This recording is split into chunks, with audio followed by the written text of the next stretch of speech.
Welcome back to Anatomy and Physiology. We're going to be talking about the blood today. We're going to list and describe the two major components for the blood. We're going to identify the three main types of blood cells and explain what they do. And then we're going to describe some common blood disorders. So, blood and blood cells. Blood is a type of connective tissue. It has two main components, the cells and the plasma. The cells make up about 45%, the plasma 55%. Blood's purpose is to transport substances and maintain homeostasis in the body. So to determine those percentages that I mentioned on the last slide, they do something called a hemocrit, where they put a small amount of blood in a hemocrit test tube, and then they put that in a centrifuge, which spins it around really, really quickly and separates all of the materials by mass. The heavier cells will settle to the bottom, and the lighter cells will float on top of that, and the plasma is all the way at the top. So what you see here are the red blood cells end up at the bottom. The white blood cells and the platelets form a little layer in between, and then the plasma is on top of that. And once again, those percents are about 45% blood cells and 55% plasma. You have three types of blood cells. You have erythrocytes, which are your red blood cells, your leukocytes, which are your white blood cells, and your thrombocytes, which are your platelets. We're going to talk about each of them a little bit more. So the red blood cells have a biconcave disc shape. So think like an inner tube, but instead of having like the hole in the middle, it's just flattened. In a single drop of blood, roughly a cubic millimeter, there's about 5 million red blood cells. So there are a lot. And then red blood cells are unique in the fact that they don't have a nucleus to make room for more oxygen to attach. So the process of making the blood cells is known as hematopoiesis, and it occurs in the bone marrow. Old blood cells are then destroyed in the liver and spleen in a process known as phagocytosis, where it takes in the cell and it breaks it down into its components. The main function of your red blood cells, as I kind of mentioned previously, is to transport oxygen as well as remove carbon dioxide. That is why they are kind of shaped the way they are. They are made up of hemoglobin, and the hemoglobin has an iron molecule where oxygen is able to bind. And then that is able to transport the oxygen that we need throughout our body. So oxygen levels, if you have a lot of oxygen, it's called oxyhemoglobin, and your blood is a bright red color. And if you're low in oxygen, it's called deoxyhemoglobin, and it's a dark red color. So here you can see that. On the left here is the oxygenated blood, and on the right is deoxygenated blood. It is a myth that the deoxygenated blood is blue. The blood is either bright red or dark red. The idea that blood is blue came from when you look at skin, especially in people with lighter colored skin, you will see almost bluish purplish lines of your veins, and that's because the skin is translucent. And because it's translucent, it doesn't let all the light through, so what you are seeing is a bluish color rather than the dark red that it actually is. So, what do you need for red blood cell production? You need folic acid, vitamin B12, and iron. And if you aren't getting enough of these, or you're not making enough red blood cells, when you don't have enough, you suffer from a condition known as anemia. White blood cells are leukocytes. Their general function is to protect the body against diseases. There's 5 main types broken down into granulocytes and agranulocytes. So the granulocytes include neutrophils, eosinophils, and basophils. The agranulocytes include monocytes and lymphocytes. So a neutrophil has a nucleus that is in several lobes, so you can kind of see there's 3 different parts of the nucleus here. It goes through active phagocytosis, meaning that it basically takes in whatever the infection is causing it, whether it's a bacteria or whatever. It takes it in and it breaks it down. This makes up roughly 60% of your white blood cells, so this is the majority of your white blood cells. And these are the white blood cells that are present in pus. Whether it be from like a blister on the back of your foot, like you see here, or from a pimple and you squeeze a pimple and pus comes out. That's majority of that is going to be these neutrophils. Eosinophils kind of serve the same purpose, but instead of attacking things like bacteria, they instead attack parasites like this schistosome worm that you see here. And basophils are the third type of the granulocytes. They make heparin, which is a blood thinner, and histamines, which produce an inflammatory reaction. And these make up about 1% of your white blood cells. The agranulocytes include the monocyte. This is a large cell with a horseshoe-shaped nucleus. These ones can actually become other types of cells, like macrophages or dendritic cells. These ones also go through phagocytosis, and they are antigen presenting. And then finally, the lymphocytes. They are mainly nucleus in the cell. When you look, it's mainly all nucleus. And these are your body's main defense system. They are the second most common type of white blood cell, and these make your antibodies. The antibodies are what are used to identify an infection and help you stop catching it again. Platelets. Platelets are the third type of cell in blood. They are known as thrombocytes. These are what create blood clots and repair vessels in your body. The plasma is the liquid portion of the blood, and about 92% of that plasma is just water. It also contains nutrients, gases, and vitamins that are dissolved in it, as well as plasma proteins. There's 3 main plasma proteins. You have albumins, which help to regulate your blood pressure. You have globulins, which help to transport the antibodies. And then you have fibrinogen, which is used in blood clotting. Hematostasis is the process of stopping bleeding. It involves coagulation and clotting of the blood to seal the site of damage. So when you get a cut, whether it be a paper cut or something like that, hemostasis is what your body goes through trying to stop the bleeding. So what does it do? First off, it releases serotonin, which is a vasoconstrictor. And what that does is it causes the blood vessel to constrict, meaning less blood can go through, which means you lose less blood. And then you form a plug of platelets that closes the opening. And then finally, you'll end up with a coagulation or a fibrin clot that forms over the plug and reinforces, and it forms a scab. If you look at a scab on a microscopic level, it looks like a bunch of little fibers. It doesn't look like cells. It looks more like fibers, and that's because this fibrin comes in and helps to reinforce and form that scab. Thrombin is an enzyme in the blood plasma that causes the clotting of the blood by converting the fibrinogen to the fibrin. So basically it takes the fibrinogen and makes it into the fibrin, which creates the scab. Coagulation is a thickening of the blood to form a clot, or also known as a hematoma.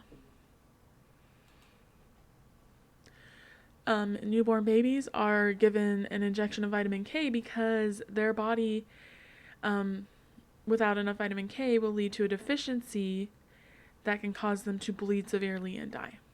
So a lot of times babies are given injections of vitamin K to prevent the bleeding disorder called vitamin K deficiency bleeding, or hemorrhagic disease of newborns. So now we're going to talk about some disorders. First, we're going to talk about what a thrombus is. It's a blood clot. These are abnormal blood clots. And when that blood clot moves, it's called an embolus. And depending on where it moves to, it can have a specific name. If it moves to your lungs, it's a pulmonary embolism. If it moves to the brain, it's a cerebral embolism. Blood clots cause a lot of issues, especially if they move around. So, a common problem is carbon monoxide poisoning. Thankfully, most homes in the US have, or at least should be getting, they should get a carbon monoxide detector. But what happens is carbon monoxide, binds to your hemoglobin and it prevents oxygen from binding. And it's very fatal if you don't get away from it. It's known as a silent killer because people will die in their sleep when a heater fails or something like that and it produces a bunch of carbon monoxide. Carbon monoxide is common from cars. And it's more likely to occur in the winter when people are using external heaters. So if you don't have electricity, to prevent carbon monoxide poisoning, if you're using a generator, only use it outdoors and away from open windows and vents. Do not use it indoors in a garage or a carport. And then never cook inside on a charcoal or gas grill because you produce a lot of that. Here's like one of those carbon monoxide detectors I'm talking about. You can pick them up at Walmart, relatively cheap. And the thing with carbon monoxide is there's no real odor or anything that you would detect. So it's very easy to die from it because you don't know it's there. That's why it's also kind of known as a silent killer. Anemia, I mentioned this before, it's an iron deficiency. So if you have iron deficiency anemia, you have low iron. It's the most common type, and it's treated very easily with iron supplements. Depending on the severity of it, a doctor may recommend you just getting a iron supplement from the store off the shelf. That's over the counter, nothing that's prescription, or just taking a daily multivitamin with an iron additive to it. If it's severe enough, they may give you a prescription for a iron supplement that's a bit stronger than what you can typically find on a shelf. Another type of anemia is aplastic anemia. This is when your bone marrow is not producing enough red blood cells. You have hemorrhagic anemia, which is due to extreme blood loss, so you don't have enough blood, period. And then pernicious anemia, which is caused when you have a deficiency of that vitamin B12 that's not allowing the blood to make enough red blood cells, because that's one of those key factors that was necessary. Sickle cell anemia is a genetic disorder. It's another blood disorder. It's abnormally shaped blood cells. You can kind of see here they have a sickle shape. Parents can be carriers, and if both parents are a carrier, they can have a child with sickle cell, because sickle cell is a recessive and codominant trait. So if you have two of the recessive alleles, you will have full-blown sickle cell. But if you only have one, you may only show a few symptoms. So sickle cell trait, you have a few symptoms, and sickle cell anemia means you have full-blown sickle cell. It's codominant. So some of the symptoms are pain, lethargy, lifelong anemia. You typically will always have low red blood cell counts. It can lead to organ failure and stroke. It is a lot more common in African American populations than in other populations. So here you can see a normal red blood cell, and the sickle cell actually lines up incorrectly, so therefore the cells will not always fit through veins properly and can lead to a lot of problems. Leukemia is a cancer of the blood and caused by overproduction of white blood cells, and they take the place of red blood cells. So if you don't have enough red blood cells, you're not getting enough oxygen, so that leads to an issue. This can be treated with bone marrow transplants, chemotherapy, and radiation. A lot of it also depends on the type of leukemia you have. There are different types. Mononucleosis, sometimes called mono or kissing disease. It's an infection that's usually caused by the Epstein-Barr virus. The designation mononucleosis refers to an increase in one type of white blood cell, the lymphocytes, in the bloodstream. And so, once again, too many white blood cells can lead to issues. So Epstein-Barr virus is very common. Many people have been exposed to the virus at some time in their childhood. blood poisoning. So it's also known as septicemia. It's an infection that enters the bloodstream and can be deadly. You can treat it with antibiotics. It's also sometimes known as sepsis. It can lead to issues like gangrene, like you see here, where the body literally amputates the parts that are causing the issues. And then you have thrombocytopenia, which is a low production of platelets, which causes bleeding or bruising. Since those platelets lead to the clots, it means your blood can't clot properly, which means you're more likely to bleed if you get cut. Or bruised in this case. A bruise is caused when tiny blood vessels are damaged or broken as a result of a blow to the skin. It can be bumping against something or hitting yourself with a hammer. It can be a lot of things. I get bruises all the time that I'm like, how did I get that? I don't know. I must have bumped into something. So, bruises are very common.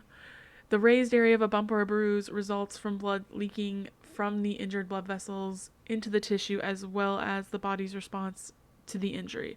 So when you run into something, you may get a bump and you may get a bruise from blood leaking. Hemophilia kind of relates back to that one. This is a disorder that causes a failure of a blood clot to be able to form. Patients can be treated with blood transfusions that include clotting agents. So basically their blood is not able to clot. And that is something they will test if you have to have a surgery to make sure that they'll give you a clotting test to make sure your blood is able to clot properly, because if it can't, even a simple surgery can become fatal if your blood does not clot properly. Jaundice is another common one in newborns. It's caused by the liver not functioning fully. It leads to a buildup of bilirubin, causing a yellowish color. And fluorescent lights are used to treat the condition. It's very easy to treat. If it's not treated, then it can lead to issues further on. Hemochromatosis, another fun word to say. These humans have no way to get rid of excess iron. So it can also be hereditary. There are typically multiple transfusions of red blood cells that can result in an iron overload. So too much iron. Anemia is not enough. Hemochromatosis is too much. Beta thalassemia is a blood disorder that reduces the production of hemoglobin, which results in anemia. The HBB gene provides instructions for making the protein called beta globin. Beta globin is a component of the larger protein called hemoglobin. So basically, you're not getting enough hemoglobin, which means, once again, you're not able to transport enough oxygen. So there is an assignment posted. Please make sure you go and complete that. And I look forward to seeing you in the next lesson.